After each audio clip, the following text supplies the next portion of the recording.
Mi mbrëma dhe përshëndetje të dashur teleshikues dhe mirë se takohemi së bashku në emisionin Arom Shkodre. Shpresoj që emisioni të vazhdojë të jetë një emision i dashur për ju, pasi personazhet që sillim her pas here, si mysafirët tanë të nderuar, sillin risitë e tyre, lajmet e mira që i ndajmë së bashku me ju. Dhe në qytetin e Shkodrës, me siguri, një pjesë e konsiderueshme e qytetarëve do ta kenë vënë re, do ta kenë vizituar nga afër një ekspozitë pikture të një piktori shumë të mirë njohur në qytetin tonë, që ka krijuar emër, që është modest në natyrën e tij, por që vepra dhe gjithë talenti i tij flasin shumë. Unë do të them menjëherë titullin e ekspozitës, kam përshtypjen që në titull ju jeni habitur shëmbëllyesi i dritë shkruesve, bardhëzi të marruvëve në pikturë. Pra bëhet fjalë për ekspozitën personale të piktorit Shpëtim Garuci. Dhe kam kënaqësinë e madhe që këtë artist të mrekullueshëm që e përfaqëson denjësi Shkodrën, ta kemi në emisionin Arom Shkodre. Në fakt nuk është hera e parë, por besoj është hera e dytë që vjen Shpëtim, apo jo? Ja, dytë. Ke një shije të mirë nga e para që e pranove ftesën për herën e dytë? Sigurisht. Është kënaqësi të prezantohesh, përshëndetje herën vallëpor për publikun. Është kënaqësi të prezantohesh veten edhe punën tënde kërsi publikut Shkodrës. Është një mundësi e bukur. Është shumë e vërtetë. Ekspozita është hapur mes datave 10 prill dhe 16 prill dhe ka tërhequr jo pak vëmendjen jo thjesht të medjave, por kur kujtojmë fluksin e madh të gjithë ardashëve shkodran dhe jo vetëm që kanë ardhur për ta parë nga afër, kjo e shton akoma më shumë vlerën e kësaj ekspozite. Mund të ketë qenë autoriteti jo të padiskutueshëm që kanë ardhur vizitorët, por kam përshtypjen që më shumë ka qenë tematika. Dhe le ta nisim që tek interpretimi i titullit. Unë të doja prej teje një interpretim që në fillim, shëmbëllyesi i dritë shkruesve, bardhëzi të marruvëve në pikturë. Le të kuptoj që ka pikën e takimit me marruvët. Titulli është një vendosje e përbashkë, por ose më thonë më tjetë prone e tija, është e kuratorit ose Ngripshi. Ai zgjodhi këtë titull për arsye që të shpjegoj në një mënyrë sa më të bukur atë që kisha ba. Pra shëmbëlluesi, pra është një lloj pasqyrimit i punës, pra që kanë ba dritë shkruesit janë fotograf marruvë, sepse ata më anë të ishte kanë shkruar. Po, bukur dritë shkruesi. Pra unë më pëlqej, pra është ishte i gjatë, më pëlqej. I dritë shkruesve, pra të fototekst marruvi në pikturë. Pra ai ishte një shpjegim i thjesht, por shumë domethënës për atë punë që kisha bën. Dhe këtu ai gjeti këto fjalë të rreshtuara që janë një lloj shpjegimi të publikut për ekspozitën që do shifshin. Nuk e di nëse e kujton kur filluan të publikoheshin fotot e para në rrjetet sociale të marruvëve. Edhe të gjithë tentuan të gjenin gjyshin, axhën, tezën mes portreteve të realizuara. Kësaj radhe kemi një përzgjedhje tënde. Ti nuk u nise të sjellësh të afërmit e miqve tu, por përkundrazi ti përzgjodhe me smira personazheve të fotografuara nga marruvët. Në qoftë unë do t'i referohem përzgjedhja ime nuk ka qenë në një kërkim absolut të sasisë që ka fototeka marruvi, por ka qenë një përzgjedhje e rëndësishme që është shpalos ose është shfaqur nëpër mediat, internet ose mediat ndryshme. Është do element që të unë sillte diçka pozitive, diçka që dhërohet diçka, jepte një mesazh, më duket sikur ai element më shërben për me prezantu. Dhe rastia ka bërë që të sjell shumë njerëz që ishin shumë të njohur ose kishin një lloj vleret në kohën kur kanë jetuar në qytetin tonë, si individa ose personazhe. Kanë qenë dhe kriteret historike, të ndryshe se këta personazhe që kanë përfaqësuar. Unë kam bërë zgjedhje të aspektit viziv. Çfarë të tërhoq më herë? Pse ky personazh dhe jo ky tjetri? Çfarë të tërhoq? Gjëja e parë është etnografia, pra. Me pru një veshje. Pra kushti i parë që duhet plotësonte duhet të ishte paraqitja e veshjes. Një veshje shkodrane, për një qytetari shkodrane. Aristokracia, pra, me anë të veshjes pasqyrohet niveli aristokratik e asaj familje ose atij person që ishte pjesë e asaj grupi familjar në fotografi. Ose pozicioni, mënyra se si ai person ka pozuar në fotografi, që mund të jetë e tij origjinale, por jepte një lloj mesazhit, për shembull një gru, është një gru e familjes Çobaj. Ajo ka një pozicion shumë të bukur, aq sa femnor, aq sa me një karakter burrnor dhe por e veshja shumë delikate, fine me to tipike shkodrane. mbani që me tërhek, por mrapon e mora vesh se kushise, nuk është se, pra përzgjedhja do kanë thjesht vizualisht. Pra ishin linjat e para, thjesht në dukjen e parë. Zgjedhjet ime do kanë thjesht në aspektin estetik ose asaj mesazhi që mund sjellin, pra figura, po jo se pa e di se kush është. Përveç marrëve që njihen se kush janë, dhe unë i kam prezantuar edhe portretet e marrëve në ekspozitë, por njëkohësisht i kam prezantuar edhe me mesazhin që sjellin. Për shembull, është një portret i Marubit me të mesër. Pra, ky raport, jo Marubi, po me e marrë raportin e një gjyshit me mesën e vetë, sjell një lloj psikologjie shumë pozitive, dashtën për njeriu, për familjen, për shkollën që jetojmë sot. Pra, këto elemente unë i kam lënë në mënyrë të ndryshme dhe në fund këtë kanë kriju një lloj buqete të bukur me mendime, mesazhe, veshje, tu thonë edhe persona të ndryshëm të qytetit. Disa thonë që në mënyrën se si janë impostuar personazhet e Marubit janë disi pak të ngrirë, pavarësisht veshjes atë gradë shoqërore që përfaqësojnë aristokracinë, siç e thatë ju më përpara. Të ka penguar fakti që kanë qëndruar disi të ftoftë përpara aparatit.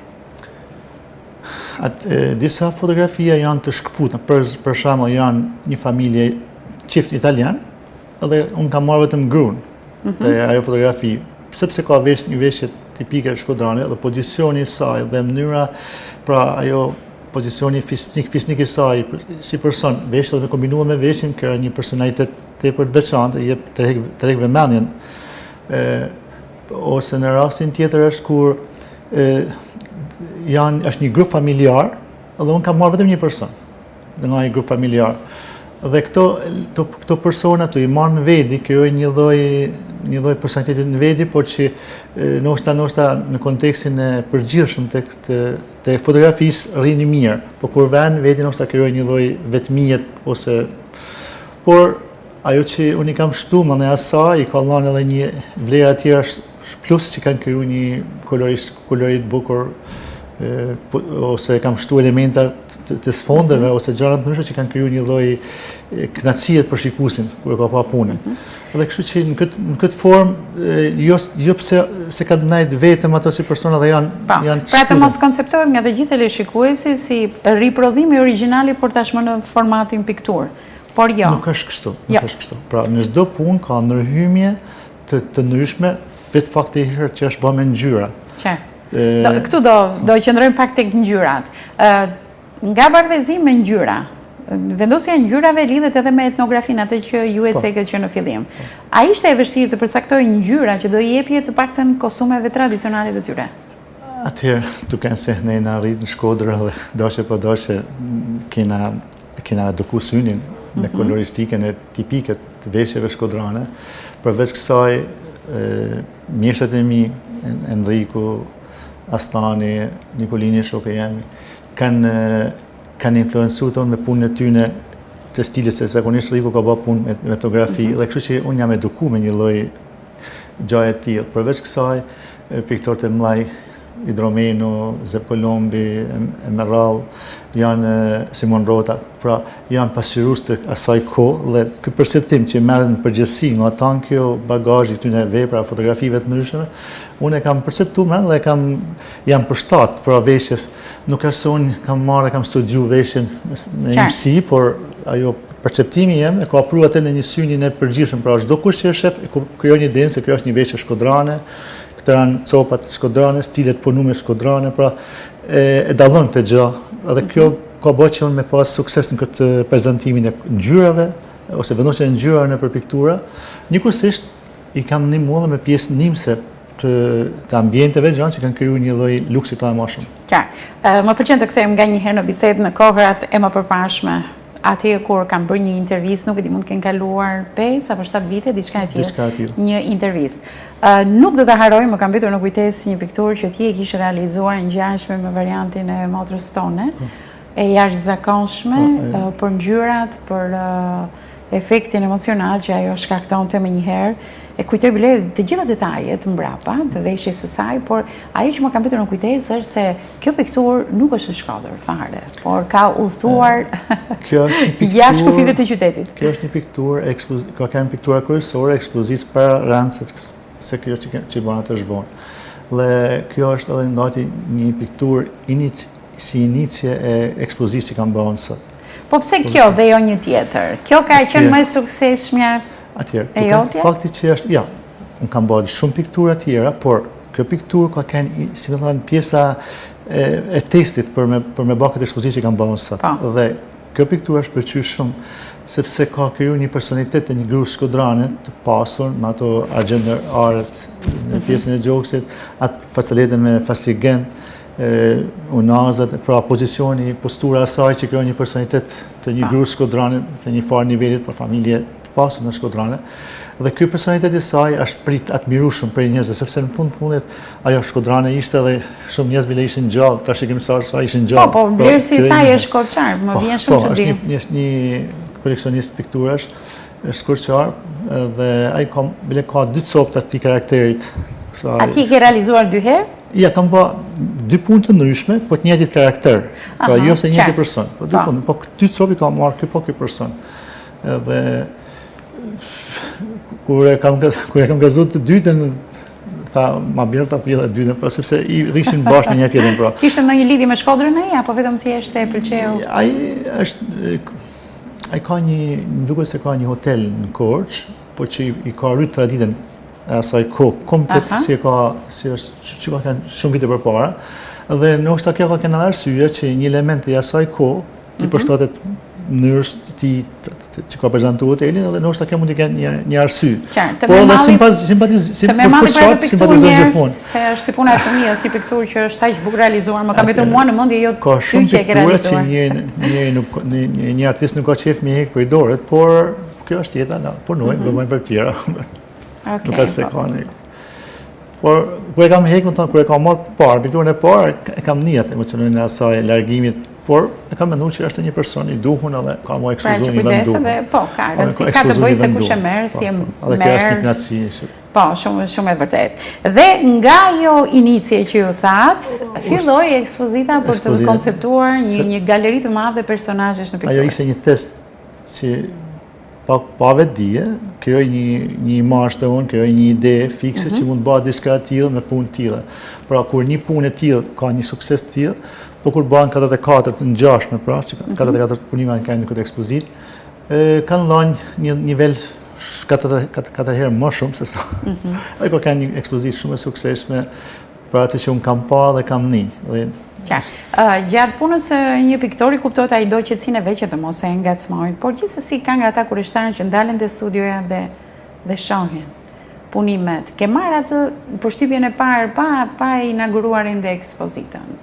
Pra i ke testuar njerëzit në preferencat e tyre për ekspozitën unë kam punu 14 muaj për këtë ekspozitë dhe në këtë kohë që kam punu kanë qenë shumë njerëz që unë i kam diskutuar disa gjëra me ta dhe kam pyet sepse për shembull janë disa punë që kanë nevojë për sqarimet më të teshme sepse nuk për shembull Corpus Domini është një pikturë me karakterit fetar ku bëhet një ceremoni kishtare në pedonalen e Shkodrës.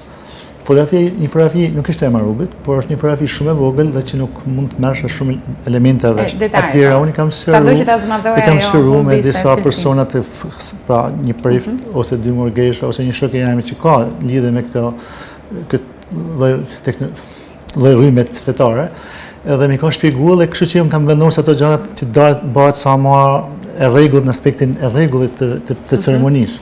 Mane, pjesa tjetër më ka taku mu, se në gjyrët e vizatimin është i jemi, edhe, pra, ka një bashkëpunim. Njëkohësisht edhe gjatë kohës që unë kam kanë pa hap ekspozitën, 4-5 punë unë i kam hellë në Facebook, ose i kam pasqyruar dhe dashje pa dashje është krijuar një lloj para përgatitjet për gjithçka të re, dhe njerëzit kanë filluar kanë marrë atë dozën, ka pak dhe kanë një farë forme gjysmë të përgatitur për një gjithçka që po nolten vazhdim.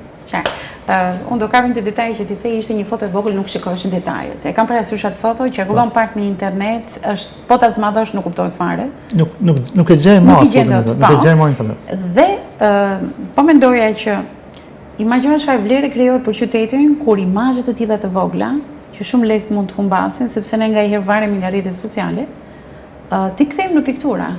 Në pikturat mirëfillta, për bën një vlerë shumë herë më të madhe, që tradita të jetë fiksuar në pikturë. Jo çdo gjë mund ta kthejmë, por në këtë rast ajo ishte një eveniment i rëndësishëm që ka zote një lloj civilizimit që ko për para qytetit.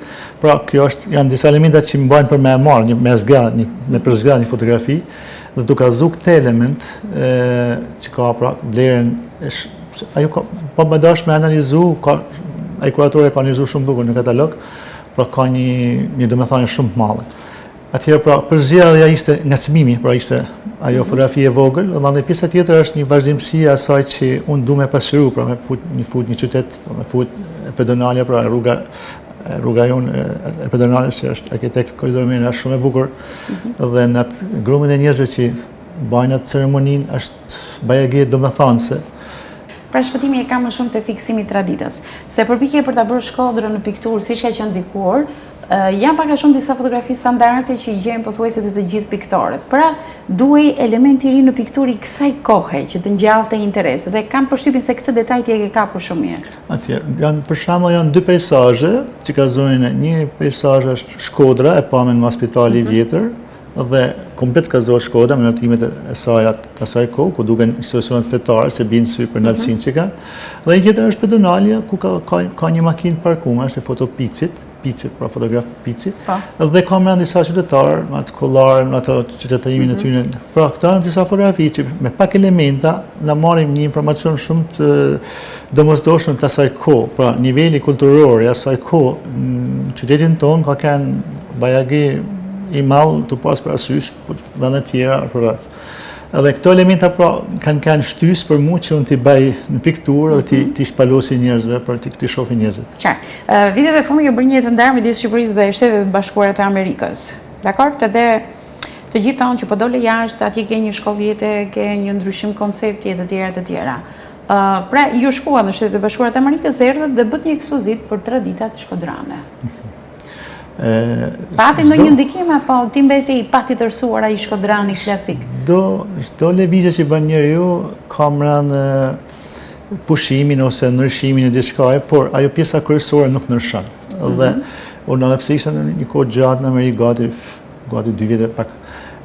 Unë mendimet dhe idetë për punën ose për pikturën nuk i kisha asnjëherë. Madje unë përditur që është nade me kavaletin me të lajot vumen në dhomë, pavarësisht isha në kohë për me punu në është Në Amerikë në dhomë, the? Dhomë. Po dali në dhoma? Në Amerikë të jepte këtë mundësi? Apo nuk djeje se të të rishtë në ndonjë detaj? Koha nuk keq, po vrapon. Vrapon. Të kënë se vrapon, nuk ke kohë shumë, por edhe kur atë ke atë moment kohet, unë e kisha të lajnë gati, me bojnë atë shtyllë, në thjesht.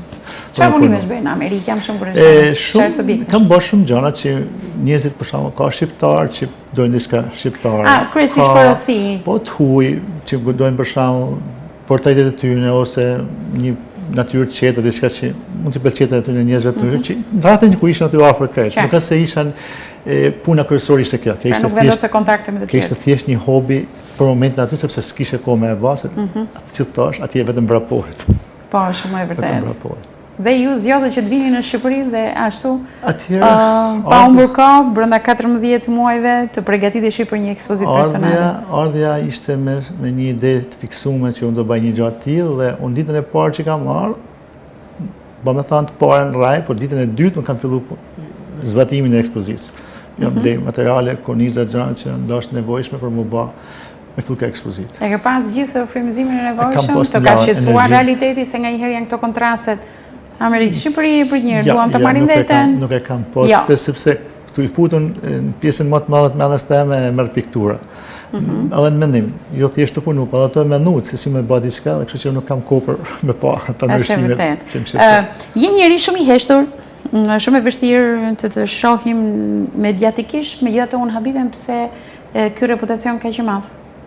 Përgjithsisht njerëzit sot e kanë mësuar artin e të promovuarit, ndërkohë që ju shumë i heshtur në këtë drejtim. Keni lënë pikturë, më duket të flasë. Vetë natyra jeme është ka kanë që të punoj sa më shumë gjithmonë dhe në studio je mbyllur, pra është një punë që unë e bëj në studio, nuk është unë punoj në peizazh ose jashtë. Ky fakt ndoshta bën që me kanë një fije më i shputën për pjesë tjetër. Mandej mediat jo çdo kush i ka qef.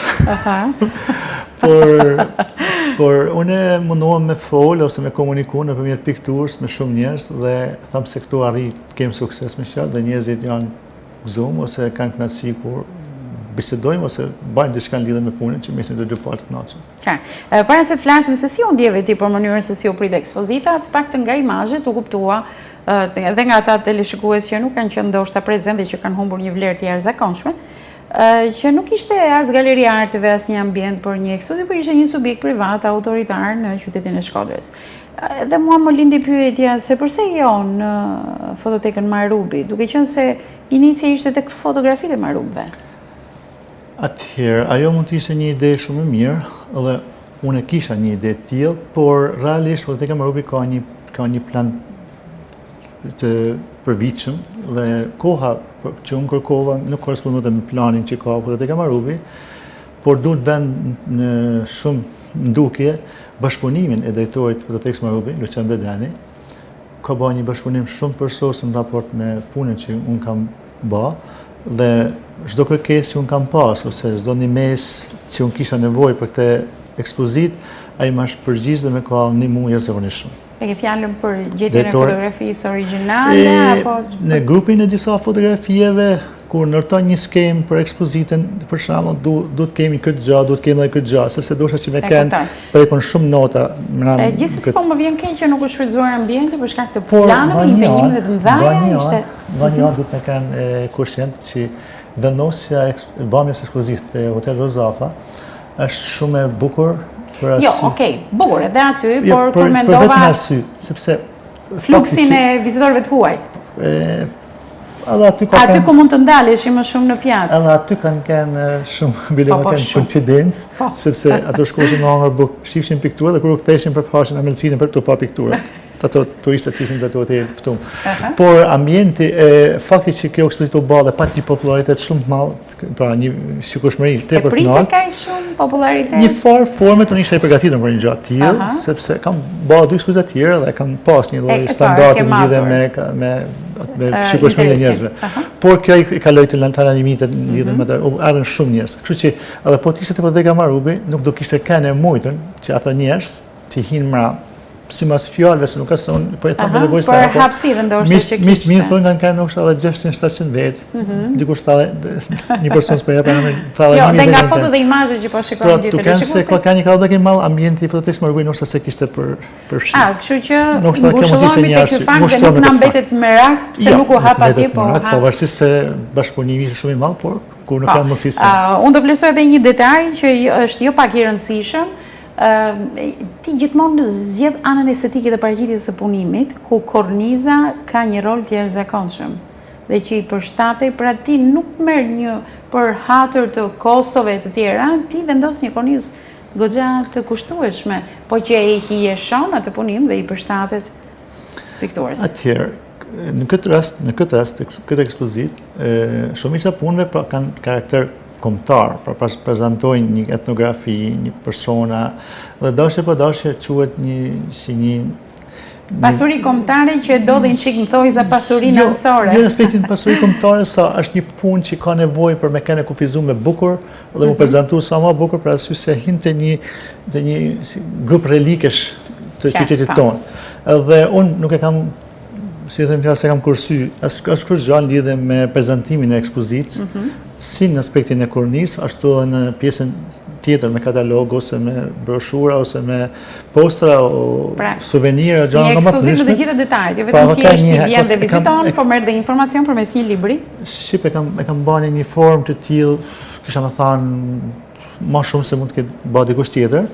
Dhe kjo gjë ndoshta e ka pasunuar. Futja një frymë moderne, faktikisht është mirë që ekspozitat të jenë të shoqëruar me gjitha këto elemente. Është e kushtueshme. Se ne kujdesemi shumë për biskotat, ëmbëlsirat, pijet. Edhe ajo ka kanë pjesë. Po ka shumë rëndësi libri që prodhohet, kuptohet që automatikisht rriten kosto, por ja vlen. Postra, kartolina, kanë shumë elemente që janë shtu, çanta kanë pas. Pra shumë gjëra që kanë. Disa reagime që të kanë vetur në mendje. Për shembull. Kujto dhe ato të thjeshta fare, që njerëzit u shprehen dhe ti e pej që po, e ka kuptu thelbin e ekspozitës.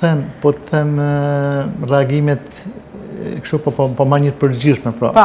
Shumë njerëz... Do dalëm që modesi më njanë. Shumë njerëz janë shpreh me një superlativ për këtë ekspozitë, dhe i ka kënaqë dhe qose unë do ta them këtë në thjesht, kanë thënë një gjë të tillë nëse kena pasi herë, ke bën një gjë shumë bukur. Shumë bukur. Tash unë i thash me 2 fjalë, por njerëzit mund ta kenë thënë me forma të ndryshme këtë gjë, po me qindra mund të kenë thënë. Mund ta kenë shkruar ose thënë gojarisht, pra ka kenë një diçka surprizë për njerëzit kur kanë pa ekspozita. Okej, a janë të nevojshme ekspozita të tilla her pas here, pasi ne kemi aktivitete të paktën nga Qendra Kulturore Pjetër Gaci, të Ahengut Shkodran, ku evidentohen veshjet, këngët e tjera.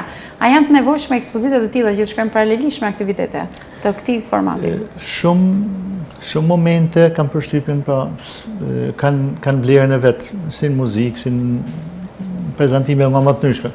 Kurse arti viziv është pak më pra piktura është shumë më e bukur në sensin sepse nuk ka nevojë as për më përkthy, as më interpretu, as kur gjë ajo kuptohet edhe preket me njëzë dhe tu kanë fiksuar ke mundësi me ju rikthy disa herë.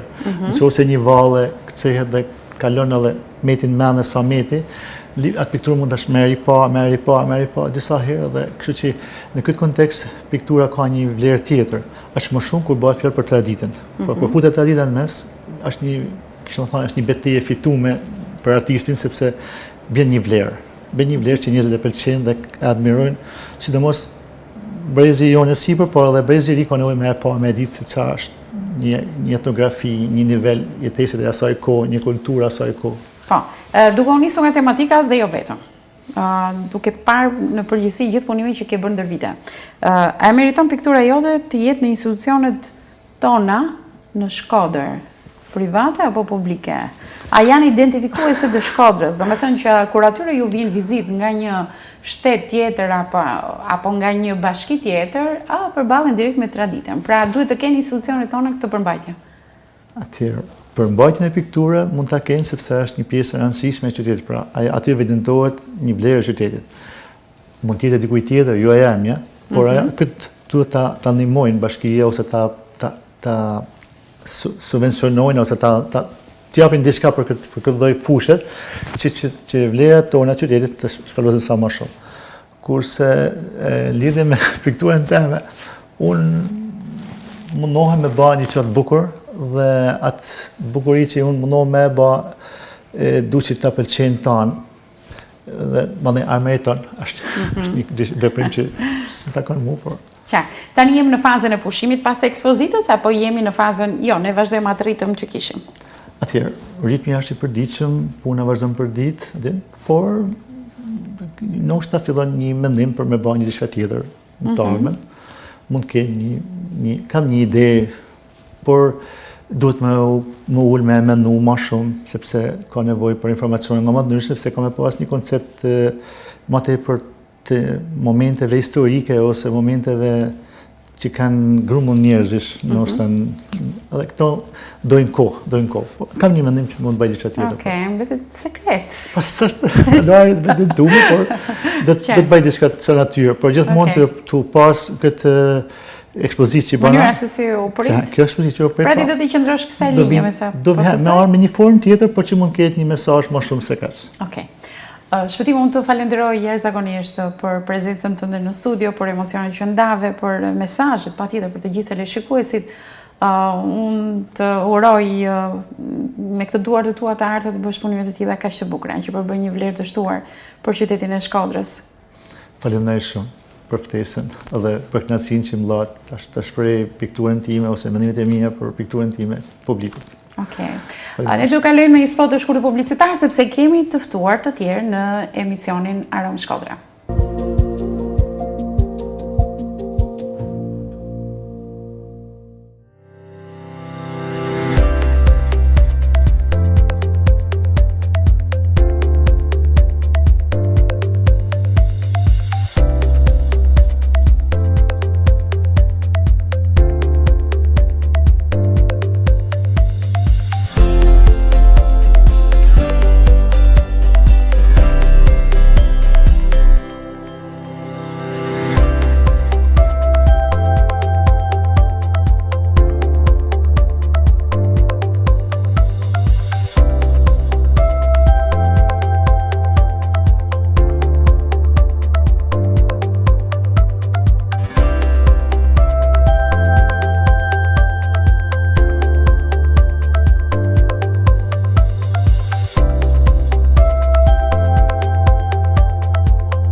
TV1 Channel, aty ku e vërteta merr zë.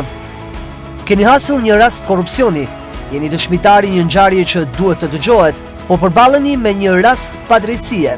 TV1 Channel është këtu për të sjellë zërin tuaj në qendër të vëmendjes. Me një ekip të përkushtuar dhe profesional, ne raportojmë lajmin me korrektësi, saktësi dhe shpejtësi. Çdo detaj është i rëndësishëm, çdo zë meriton të dëgjohet. Bëu pjesë e ndryshimit, raportoni në kohë për çdo zhvillim që ndodh në territorin tuaj. Kontaktoni me TV1 Channel përmes numrit të celularit 069 700 70 21. TV1 Channel, zëri së vërtetës, forca e qytetarit.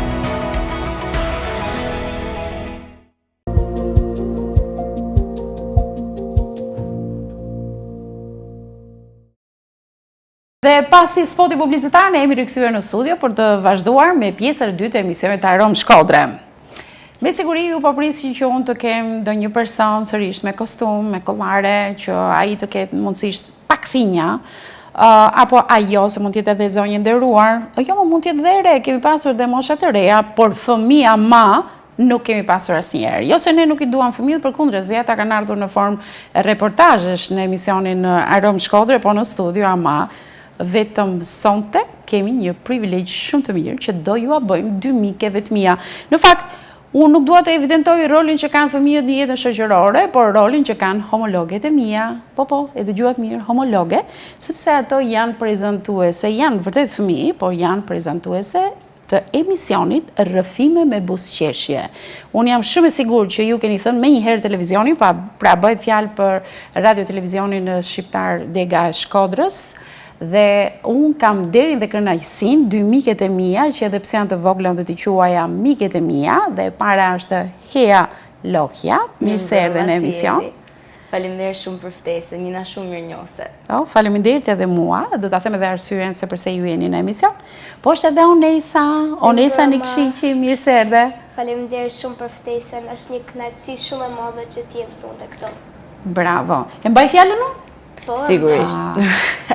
Dy homologet e mia, dy miket e mia, dy prezantueset mjaft të nderuar të emisionit Rrëfim me buzëqeshje, më ftuan në emisionin e tyre, edhe në fund të emisionit unë dash një premtim. Edhe unë jam nga ata që mbajnë fjalën, dakor? Dhe i thash mua, unë ndjeva shumë mirë në këtë intervistë, kemi kaluar vërtet shumë mirë dhe kemi marrë shumë intervistë të bukura dhe ne të dyja jena kënaqur shumë. Bravo. Edhe ju premtova që do t'ju ftoj në shtëpinë time, nëse do quaja kështu, sepse televizioni nuk është shtëpia ime, por kjo studio simbolikisht është pjesë e emisionit që unë realizoj prej 16 vitesh. 16 vitesh, ë? Shumë? Shumë. Tani ta mbyll. Jo, sigurisht jo. Ta mbajmë dhe pak hapur. Mirë, do doja që t'ju prezantoj se ju gjithmonë me një intervistë të tjerët, por të tjerët, për shembull disa thonë, e kam pa Hean si aktore, e kam pa Onesën në teatr duke drejtuar shfaqje të ndryshme, edhe Hea ka drejtuar. Pra ju keni bërë shumë role të vogla, por është mirë që ne t'ju rrëfejmë njerëzve, jo vetëm thjesht për kurreshit që të shuajnë kurreshin ata se vajza e kujt je ti apo kë ke mami ti, ku të punon mami e babi ty, por për të nxitur të gjithë fëmijët e tjerë që po na ndjekin, që në qoftë se ata kanë një dëshirë, qoftë edhe te prezantimi ose tek bota e aktiviteteve dhe spektakleve, të ndjekin shembullin tuaj. Dakor? Mirë, do e nisim nga shkolla. Do të thënë ju jeni nxënëse Hea ku je nxënëse? Unë jam në shkollën austriake Peter Mahinger. Po që ke bërë reklam tani. Po. E cila është një shkollë pak intensive, por ama unë jam shumë mirënjohëse që në atë shkollë më kanë suportuar shumë, duke përmend gjithë mësuesit dhe duke i falenderuar shumë pikës parit që sepse duke marrë me artin, po ashtu duke marrë edhe me shkollën, sepse sigurisht jam një nxënëse e mirë që i përkushtohem shumë mësimit, edhe duhet të bëj një ekuilibër mes të dyjave. Shit sa mirë. Shiko, ti te shkolla jote atje flet vazhdimisht në gjuhën gjermane, apo jo? Po flasim edhe pak gjermanisht. Edhe pak gjermanisht. Do të thonë, për inërsi vjen në shtëpi e flet gjermanisht? Do një herë. Përfitojmë prindit e tu për të mësuar pak gjermanisht prej teje? Babi din gjermanisht, edhe kjo ka qenë një ndër arsyet që më kanë insistuar që unë shkoj te ajo shkollë, sepse babi ka jetu për një periudhë të shkurt kohë në Gjermani, edhe ka pas dëshirë që unë me vazhdu aty. Okej, ma thuaj një shprehje në gjermanisht për lezet e emisionit? Ales Gutes, gjithë të mira. Gjithë të mira. Po, sa bukur tingëlloj. Ndërkohë që Onesa është nxënëse ku? Tek dituria, shkolla dituria, është një shkollë shumë e mirë. Po, që keni bërë reglam shkollave private, unë se di, unë mendova shkollë publike, mori të kisha të më përpara. Po?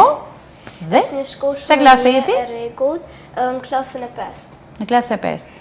Është e rregullt shkolla? Po, Okej, nuk vazhdojmë me Është e rregullt. publicitetin. Ti, lënda që të pëlqen më shumë te shkolla? Tonë lëndë më pëlqin, por ndoshta do të veçoja diturinë natyrën e anglishten. Por janë lëndët e preferuara? Unë do të thoja gjuha, po ashtu edhe biologjia. Dhe biologjia. Okej, ju jeni nga... Biologjia, Po, ju jeni bashkë aty, si duket keni një pikë të përbashkë, filluan pikat e përbashkëta. Ju jeni nga ata fëmijë që shkon gjithë lezet në shkollë? Ua, sa mi që po shkojnë në shkollë? Kena ditët që shkojmë me qef në shkollë, po kena dhe ato ditë që si përtojmë, fëmijët e tjerë, është ai shtrati ngrohtë Që është i lezetshëm e të tjera. mos ndihme. Po, ndërkohë që ti ke një motor, një vlla, nuk e di. Unë kam një vlla më të vogël. Një vlla më të vogël. Komandon ti. Nuk komandohet, është elektron i lirë. Elektron i lirë, ai. Hea, ti Unë ke kam një motor më të vogël, është që komandon ti. Po, komandoj, po. Edhe s'komandoj. Edhe s'komandon ndonjëherë se këta të veçit janë bërë shik të vështirë të kohët e fundit. Jam vërë. Unë do doja të hyni me njëherë në temë, sepse ne mund të themi shumë detaje, por do doja të veçojmë ato që përbëjnë edhe interes për gjithë teleshikuesit. Si u gjendët ju në botën e spektaklit apo të televizionit? Si lindi? Po e filloj unë. Okej, Hea. Unë kam një mrit një shtëpi që është folë për artë, duke qenë se babi dhe mami kanë fillu një radio, kur kam qenë shumë e vogël, që 2 vjeçër unë kam folë në radio. Ka qenë radio vintage? Po, vintage radio. Edhe që aty më ka fillu, le të themi, duke u përfshin televizion. Por në kopsht, unë këtë e trigoj unë gjithë kund, edhe jam shumë falenderuese mësuesit kopshtit që unë e quaj që mua ajo më ka zbulu. Në kopsht ka qenë parashkollor të bëjnë këtë mbylljen festën e kopshtit, edhe unë kisha një interpretim që më kishte pika zysha, edukatorja. Edhe që aty e kuptu një prind që interpreton ka bukur vajza. E mban mend me atë vjeshtën që ke thënë? Tani unë du të me e përsërit. Po, okej. Por çka ka qenë përmbajtja? Ka qenë për një fëmijë të varfër që shet ëndra. Okej, dhe ti ke interpretuar mirë aty. Po. Edhe erdhi klasa e parë që unë hina në shkollë, edhe ishte konkursi fjalës artistike, që unë marrë pjesë çdo vit, tashmë është bërë një pjesë shumë e rëndësishme jetës time, edhe familjes time se aktivizohen atë gjithë bashkë që unë dal në një performancë sa më të mirë, edhe aty unë me të njëjtën poezi interpretova dhe fitova çmimin e tretë. Dhe kështu kam vazhdu gjithë eksperiencën, duke u bërë pjesë të qendrës kulturore të fëmijëve Shkodër, Kuti Maria. Unë Hea të kam parë vetëm një herë në një interpretim që ke bërë në Koplik. Po ishte një mrekulli, do më thë unë jam befasuar nga talenti ytë. Shumë faleminderit. A ke shumë angazhime përveç se fakti që je tek fjala artistike, tek këto lloj konkurimesh, të krijon hapësira në Shkodër për të marrë pjesë dhe interpretuar? Janë prezantimet, janë pjesë të humorit me grupin e aktrimit të qendrës kulturore të fëmijëve, ku kena shumë aktivitete që po na presin. Por sigurisht edhe është fjala artistike, aktivitetet e teatrit, edhe emisioni rreth një do kemi mundësi pastaj të flasim edhe për emocionet, domethënë ju e keni atë tharjen e fytyrës. Po fillojmë, duhen ato 5 sekondet e para, po do pyesim Onesën. Onesa ta gjeun çik për ty? Ndikon mami, babi apo jo? Thoj vërtetën. Jo, nuk ndikojnë. Unë isha 4 vjeçe dhe shkosha tek puna e babit dhe e njihsha stafin dhe drejtorin dhe ai drejtori i babit lunte me mua, qeshte, sepse isha vogël, më thonte unë jam elektricisti, po unë e disha se ai është drejtori, u thosha ja ti je drejtori. Edhe kështu, pastaj në tek Star Plusi filloi një emision për fëmijë dhe drejtori i babit thiri babin dhe mu dhe më tha, a ke qef me hitë kë emisioni i fëmijëve? Dhe unë pranova me shumë dëshirë, sepse e kisha vetë dëshirën që me hi dhe nuk më pushon të goja, si me thanë. Asnjëherë. Ka qenë një emision edhe me një kloun, me kloun e Rindi, që ju organizonit edhe surprizat të ndryshme për fëmijët. Po. Pastaj vazhdoj karriera, po e quajmë e imja, dhe pastaj vazhdojmë në angazhime të tjera. Bilbilat, Akore Fest, dita e luleve, kam prezentu e shumë tjera. Qarë, keni pas emocione ju në ato dalit e para dhe a keni prapë edhe sot? Unë do të thoja që kam leh për këtë punë si e thojmë një shkodrant, se po merret goja. Po nuk kam emocione para se me dalë në skenë. Fare s'ke emocione? Kur jam e sigurt, nuk i kam emocionet. E kuptoj. Sepse është diçka që unë du me shpirt, e baj me shpirt, edhe thjesht jam e sigurt edhe dal për me shiu. Okej. Së bashku kemi qenë dhe bashkë, kolege, bashkë me Noelin. E mban mend? Po. Okej.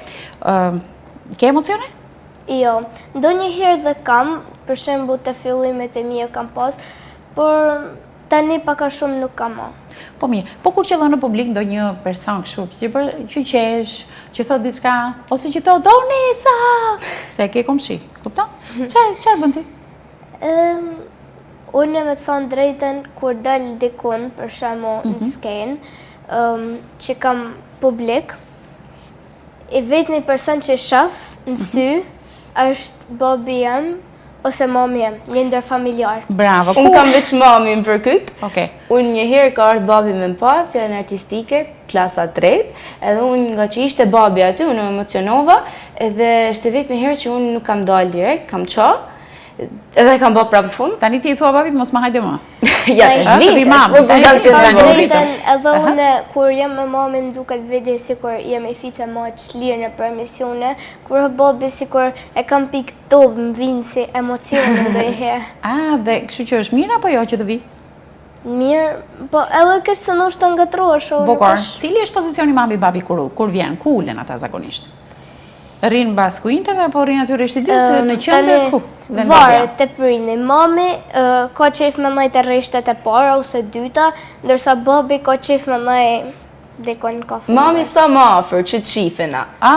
Okej. Baballarë shkojnë çik më Babi larg. qëndrojnë dot me mamin, ku dojnë. Merrni vesh me mamin me sy, kështu që i ishit mirë si ishit mirë. Po. Apo me aty? Më prapa skenë, sepse... Brapa skenë. Nuk bëhet skenë. Aty me shenja nuk bëni dot, ë? Ja, Jo, s'bëhet fjalë. Okej. Mirë. Ju keni disa skenarë që ju a bëjnë të tjerët, dakord, do me thonë kur shkoni ndonjë shfaqje kanë fjalën, do me thonë. Po, përpunojmë edhe veti, në bashkëpunim me kush na drejton për shfaqje. Bukur, pritani, se këtu do të qëndroj, se kjo është një pikë e vështirë edhe për gjithë teleshikuesit, do me thënë, se kanë nga ata që marrin letrën përpara dhe fillojnë dhe lexojnë nga fillimi deri në fund. Ato skenarë që keni, ju duken të vështira apo ju përshtasin për moshën tuaj? Për opinionin tim nuk janë vështira, por ja hedh një të lexume e përmbledh me fjalët e tuaja, edhe është shumë më thjeshtë. Bukur, pra ju nuk është se lexoni ashtu siç është, por ju pëlqen më shumë me fjalët tuaja. Po, me sigurisht se edhe kur kemi fjalët tuaja, të vjen më rrjedhshëm, e lirshme. Po. A keni probleme emrat e njerëzve kur prezantoni? Po. Unë them drejten, jo, kur prezantoj jo, po ndonjëherë edhe kur prezantoj mund ta kem problem me emrat e njerëzve. Po. Jam pa problem, mos bëndin gatrim. Kur nuk i vën pikat shkronjës kur nuk bëhet që ja që. Nështë edhe në jamëra kam gatru dhe duhet t'i kërkoj publikisht falje kujtë, sepse nuk e kam pas vedo. Po kur e ngatron në skenë, çfarë bën? Si thua? Po e thojmë edhe një herë. Ishte një lapsus i vogël. Ju ndodh që bashkëmoshetarët tuaj thonë, "Ua, sa mirë ti nuk e turp, sa mirë del para njerëzve." Po, sigurisht, çdo ditë. Tankohen. Si e bën që nuk ke emocione? Thjesht është më vjen natyrisht, edhe Si mendoni juve, këto lloj emocionesh janë për ata që nuk kanë shumë eksperiencë, pra ju mendoni se duhet të praktikoni çdo ditë? Mendoj që punën e vetë bën edhe praktika. Duhet t'jesh i shprehur, sigurisht, por kur ishin në emision edhe ju vetë kozet në thotë që keni pak emocione, kështu që emocionet nuk është se janë për ato që nuk din ndonjëherë. Ja, ato janë të bukura, bile është mirë kur lexojnë emocionet. Janë diçka normale, varet nga momenti. Ndoshta mund të jetë një prezantues shumë i mirë dhe mund të ketë emocione në ndonjë moment. Emocionet nuk janë dobësi. E kuptoj. Ju ndihmon shkolla për të shprehur sepse mësuesja ju pyet apo jeni ju gjithmonë ato që flisin në orën e mësimit, ëh, se ka disa që janë të rezervuar, nuk e çojnë dorën. Unë flas shumë me thënë drejtën. Vërtetë? Thonë ndonjëherë, po pushon se ka rradhën. Sigurisht thonë. Okej, po ju e ruani masën. Sigurisht edhe në tema të lira, flasim edhe më shumë, në diskutim të lirë, që vjen një pikë që prej pyesim dikën tjetër. Prit se ka robë. Okej.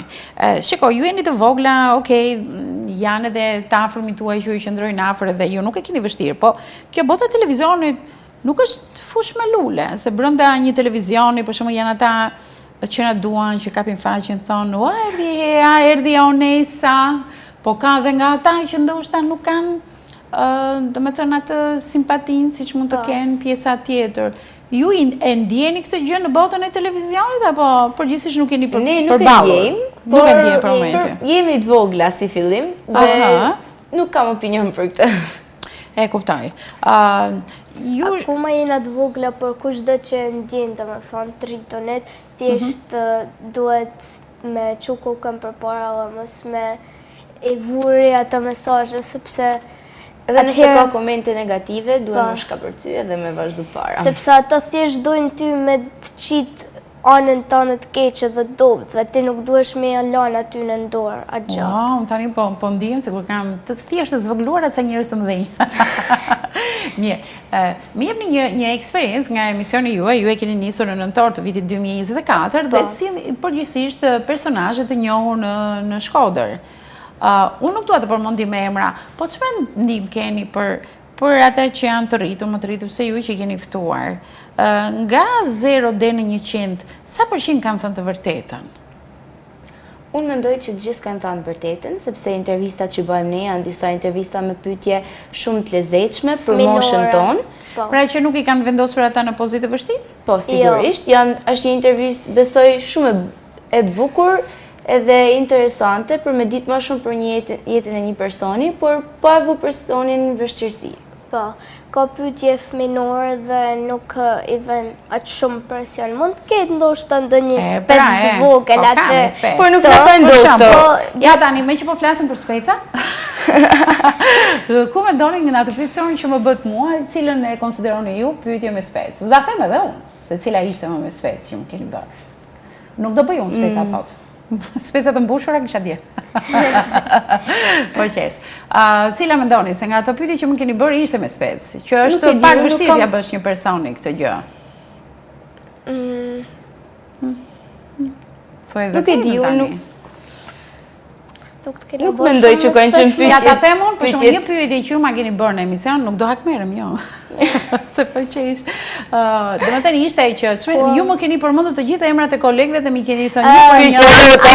Ajo si ishte e vështirë. Si ishte e vështirë? Pse? Mendoni se njerëzve po t'i pyesi për kolegët, për shembull shpendim për keni për të kolegë, për këto kolegë do e thon publikisht të vërtetën ashtu siç e mendojnë? Jo. Se për shembull mund të ketë personazhin që, tani çfarë ti thotë, e di që një koleg, nuk mundet të shpreh dashlirshëm, si mendoni ju? Është një pyetje që e vënë se në momentin televizion që duhet të tregosh anën e mirë. Po shumë e omël, edhe nuk ke problem me askën, besoj, kështu që. Ashtu? Aha, kështu dukem, ha? Okej, mirë, po jeta është e vështirë, nejse jeni të vogla dhe do rriteni. Unë kam thënë atë që mendoja për kolegët e mi, por mendoj që është një pyetje pak me spec, sepse për një 2 veta dhe unë mendova një qik. Jam në ekran. Po bëj shaka. Mirë,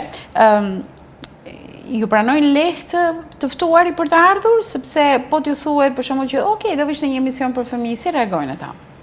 Mirë, shumica kanë reaguar mirë. Ndoshta ndonjë arsye që ndoshta nuk mund të kenë pas mundësi, mund të kenë se s'kam pas kohë, se kam pas një aktivitet tjetër, e kena lënë për ditë tjetër. Zakonisht që se kanë qenë të angazhuar. A ju lodhin në këto orare me këto angazhime që ata kanë? Ju lodhin? Jo, s'na lodhin se kena edhe një angazhime për vetë, kështu që e kuptojnë. Dhe bëjmë me gjithçka. I kuptojnë dhe. Ju duke sikur e njihni Shkodrën disi ndryshe nga bashkëmoshatarët tuaj, sepse ju shikoni si kanë vepruar njerëzit. Po, duke qenë se ne kena bë bashkëbisedime, pra në intervistat me figurat njohura, cilë ndoshta një bashkëmoshatar joni nuk i njeh fare, por është kulturën vete dhe besoj që çdo bashkëmoshatar duhet me i njoftë. Po, kur dëgjoni rrëfime të tilla, ju mbetet në mendje ndonjë rrëfim dhe thoni që për shembull unë, dhe unë do bëj se ky. Do veprej se ky. Po, janë dhënë mesazhe, janë dhënë mesazhe shumë në emisionin ton, që ne mësojmë nga çdo emision. Po. Edhe janë eksperiencë. Pa përmendur emra, më thoni diçka, për shembull që ju nuk e pritni se do e thoshte. Ndonjë personazh nga ata që keni pasur, që tha diçka. Nuk e prisnim.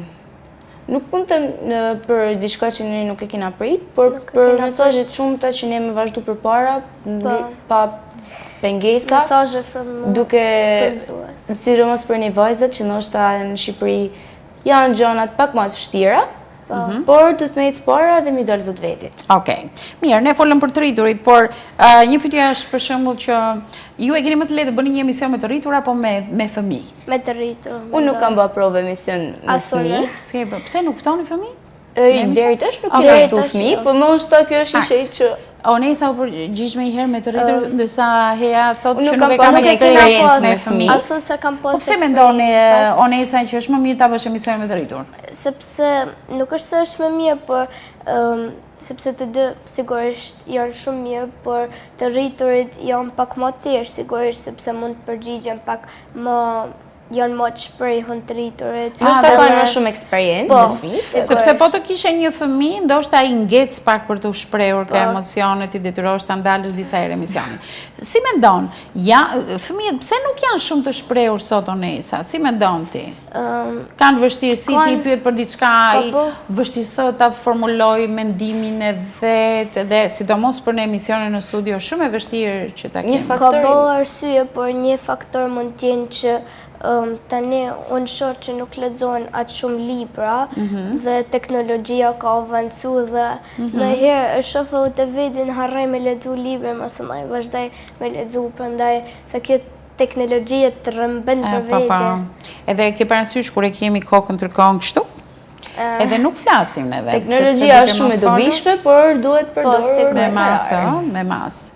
Okej, keni ndonjë ëndër ose ndonjë dëshirë, si e mendoni juve? Për shembull, do i ndryshoni ëndrat apo? Për të ardhmen. Një ëndër që për mua jo shumë larg, mos më çoni shumë larg. Ne nuk e parashikojmë dot se çfarë do ndodh. Mbas një viti. Ju do jeni sërish në një emision kështu për fëmijë apo keni ndonjë plan ose ndonjë ide? Të jemi këtu, të vazhdojmë këtë eksperiencën tonë me emisione, me prezantime, me aktrime, interpretime, por po ashtu edhe nota të mira. Po, shkolla të unë mendoj se vitin tjetër po ashtu do të merrem me emisionin, prezantimin dhe shkollën, kurset e mia që janë volejbolli, anglishtja dhe noti dhe sa shumë gjëra bëni Onesa. Del koha për këto? Për të gjitha këto dhe për emisionin edhe për të gjitha? Edhe për kurset? Edhe për shkollën, po. Edhe për shkollën dhe për çdo gjë. Që do thotë nëse ju dëshironi të luani me top, të lëvizin e natyrë, ka hapësirë nga këto gjëra, po të gjitha gjërat janë mësim, kurse. Jam pak kështu, se unë duke qenë që kam edhe shkollën me orare pak 2 herë në javë, jam deri në 4 në shkollë, 8 deri në 4. Pastaj kur vjen duhet të mësosh. Kur vi, po, duhet të mësoj. Pastaj unë merrem me kitarën akustike, por tani kam filluar edhe elektriken. Kështu që sa fantastike. Sa mirë ky hobi. Vetëm në ambient e shtëpi apo edhe në ndonjë angazhim me kitarën? Hala nuk jam aq e perfeksionuar për me dhënë ndoshta një shfaqje të kitarës, por jam në kurse dhe po mësoj dita e ditës. Onesa? Unë jam në Çfarë të pëlqen gjë tjetër të bësh përveç se prezantimi? Se këto janë dëshira. Përveç media sigurisht, më pëlqen shumë volejbolli, është një sport shumë i bukur që më pëlqen. Notin e kam me shumë dëshirë dhe jam edhe në kursin të. Në kursin e notit? Po. Bravo! Shkoj për qejf dhe anglishtja. Di anglisht, por duhet ta perfeksionoj dhe ta kem kështu të më thonë ujë. Okej. Ju keni shumë angazhime kështu. Keni shoqëritë tuaja fëminore që e frekuentoni njëri tjetrin? Po sigurisht. Apo vetëm ajo që është që krijohet në shkollë? Sigurisht në shkollë dhe jashtë shkollës që janë njerëz që du më shumë. Edhe që edhe në qoftë se jam një herë mërzitur, nuk ndihem mirë, stresi i shkollës, janë njerëz ku gjen mbështetje më të madhe. Familja dhe shokët e shoqet e ngushtë. Para se fillon me emisionin, më thash do hiqi pak zilet? Edhe Onesa tha nuk kam çate i zile, s'kam celular. Ja, nuk kam. Okej, ti je dakord që mos ke celular? Nuk kam. Nuk do mami, babi? Më dejojnë sepse jam akoma vogël. Pra ti je dakord me këtë gjë? Nuk je ajo që shkon në darkë dhe thu, sa mirë ka Hea. Pra nuk bën ankesa të këtij lloji? Ja. Hea ti ke celular, po patjetër. Po. Mund duke qenë se jam edhe pak më arritur, duhet celulari, por Edhe në shkollën më shërben shumë, sepse është tek IT-a, tek pjesa IT shkolla dhe duhet për emailet. E kuptoj. Shiko, dua të rikthehemi her pas here edhe të hapim pak në bisedë, po dhe të rikthehemi. Për shembull, ju bëni emisione dhe çfarë të donit? Për shembull, ju të përmirësoni në botën e televizionit, domethënë me këndvështrimin tuaj, me ato vështirësitë që keni. Çfarë të doni që për shembull të ishte ndryshe? Të shtoni diçka në mënyrën e organizimit, në mënyrën si bëhen emisionet? Kjo gjë nuk ju pëlqen? Jam shumë kurioztare se si mendon një fëmijë. Ndoshta që fëmijëve t'i jepet më shumë rëndësi. Po.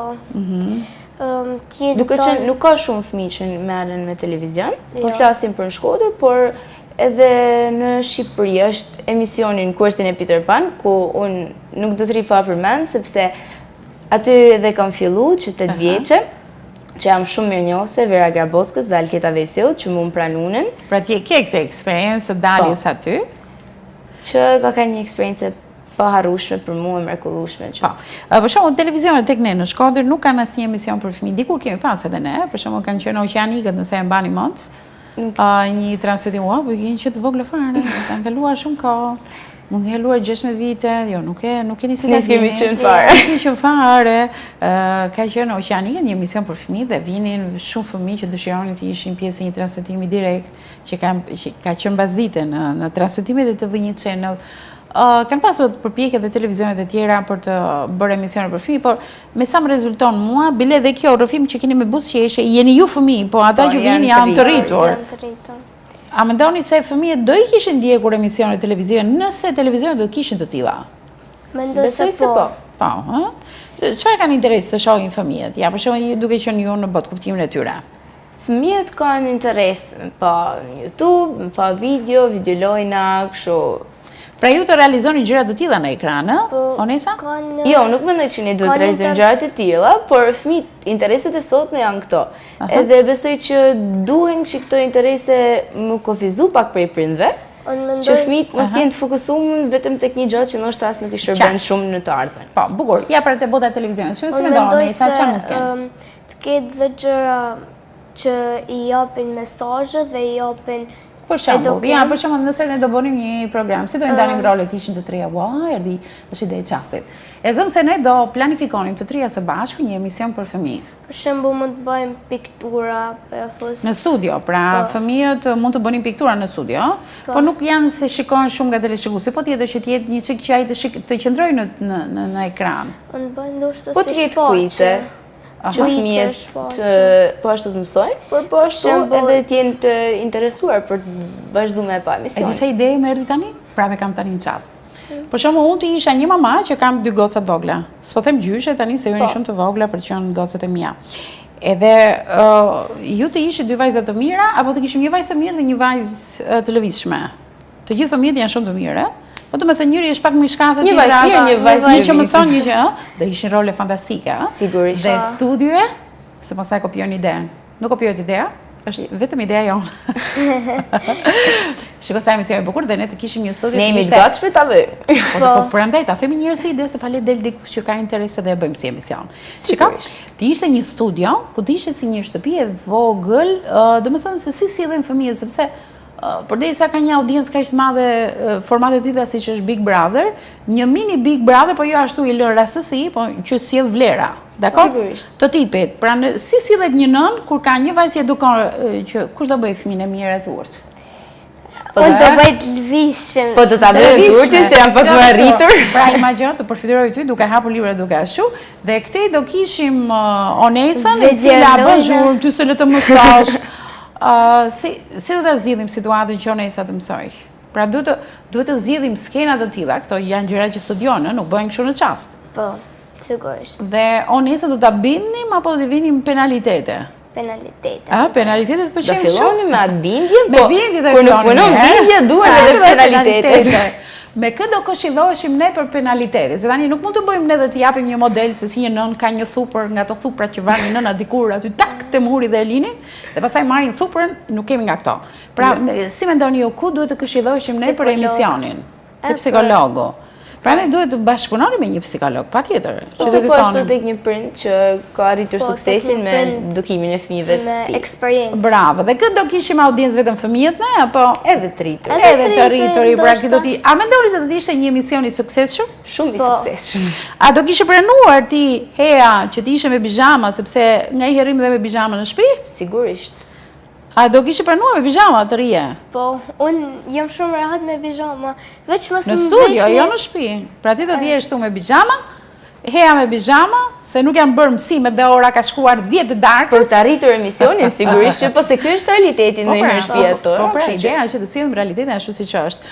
Ose, për shembull, shumë fëmijë nuk përfshihen fare për të gatuar. Dhe unë si nëna kam një nevojë emergjente të përfshij vajzat këtu të gatuajnë dhe të bëjmë ca biskote shumë të mira, po t'i bënim bashk. Po. Ku të mësoni dhe fëmijët e tjerë. Pra, jeta e vërtetë e sjell në studio. Po Do çfarë? t'ishte shumë një ide shumë e fantastike. bukur. Po çfarë emri do kishte? Emisioni? Këtë do të menduar tash. Këtë do e mendojmë. Dakor? Kemi Por si menduar. ide jemi dakor. Pra, Po. sillim realitetin, të sillim mesazhe se si Vendos edukojnë këtu një fëmijët. background shtëpie dhe Unë do ta shkruaj këtë si projekt edhe të shohim. Dakor, nuk japim dot premtime, se po dhash premtime, pastaj duhet ta mbaj, po është gjë që nuk varet direkt nga unë. Mirë, nëse do të keni një mesazh për të gjithë fëmijët që janë duke ju ndjekur, ata e mësuan pak a shumë angazhimin tuaj, kohën e ndarjes midis të mësuarit, por edhe kurse, televizioni, dëshira shumë e madhe. Si Taftoj. mendoni? Unë besoj që kjo është këshilla më kryesore që unë do t'i jepja gjithë fëmijëve, që po ashtu kanë teknologjinë, por edhe tulen të mësojnë, të ecin përpara sepse i duhet për të ardhmen e tyre, edhe do të jetë vetëm të mirën e tyre. Po, shumë e vërtetë. Onesa si mendon? Çfarë do të themi asaj, fëmijëve? sigurisht që çfarë tha Hea është shumë e rëndësishme që të mësojnë, por dhe të ndjekin ato që dëshirojnë, pasionet e tyre dhe mos Mos dorëzohen mos asnjë çast. dorëzohen kur, sepse Ata e di si do ju sfikon, shiko, ju e keni të flisni shumë kollaj, sepse Hea i ka të dy prindit gazetarë shumë të mirë në Shkodër, normalisht Onesa i ka në shtëpi mësuesit, për ty do thonë babai jot edhe mami, patjetër, por si mendoni, këto lloj talente i zhvillojnë vetëm fëmijët e atyre që e kanë një lloj lidhje me media. Jo, duhet dëshira e fëmis, si fillim që ose e ka pasion, e sigur që mund t'ja dali sepse ka bajagi mundësi. Pra nuk është e thënë që unë dhe Hea Sigurisht që kena fat që kena pak lidhje me median. Po që nga patjetër duhet ta shtëpia, pranojmë këtë gjë. Por ka ndalë prova sigurisht dhe në botë që ka ndalë shumë njerëz të mirë dhe shumë të famshëm me shumë talent nga që prindit i ka pasur ndoshta fermer të ndoshta thjeshtë, s'kan pasur s'kan pasur mundësitë fare, ekonomike, po. vetëm se i kanë dhënë vedit edhe kanë nisë përpara. Okej, sepse komunikimi kam përshtypjen që është shumë i rëndësishëm. Nëse nuk do të bëhen prezantues, ata me një komunikim të mirë, e ndjeni juve që në një shoqëri fitoni shumë pikë kur komunikoni lirshëm. Po, sigurisht, është ndjeni këtë, Është një kyç shumë. Është goxha mirë, janë shumë benefite që vijnë nga kjo. Që ishte kënaqësi, ka fluturuar koha. Ju e dini që koha televizive janë të kufizuara dhe dakord? Ne shpresojmë të kemi radhën tjetër, jo takim vizitash, po takim pune. Dakord? Sa e doni pagën juve për emisionin? Ne e bëjmë edhe pa pagë, ne kena dëshirën e televizionit edhe. Ashtu, pritë të rriteni dhe do mendoni ndryshe. Unë ju falenderoj që ishit në studio. Shumë faleminderit juve për ftesën. Ju uroj shumë suksese në emisionin Rrëfime me buzëqeshje, sa më shumë Faleminderit. buzëqeshje dhe rrëfime të sinqerta nga të ftuarit tuaj. Falenderoj të gjithë teleshikuesit që na kanë ndjekur edhe në pjesën e parë ku ne kishim piktorin e mirënjohur Shpëtim Garuci, ku ai foli për ekspozitën e tij të hapur nga data 10 dhe në 16 prill në qytetin e Shkodrës. Traditën shkodrane sjell kaq bukur përmes fotove të Marubi, po tashmë në një variant ku futet arti i pikturës. Ritransmetimin e emisionit ju do të keni mundësi ta ndiqni ditën e shtunë në orën 15:30, ndërkohë që ne po përgatitemi me të tjerë të ftuar, po aq të këndshëm sa kishim sonte, që do të transmetojnë javën e ardhshme këtu në programet e TV1 Channel. Bashkë natën e mirë.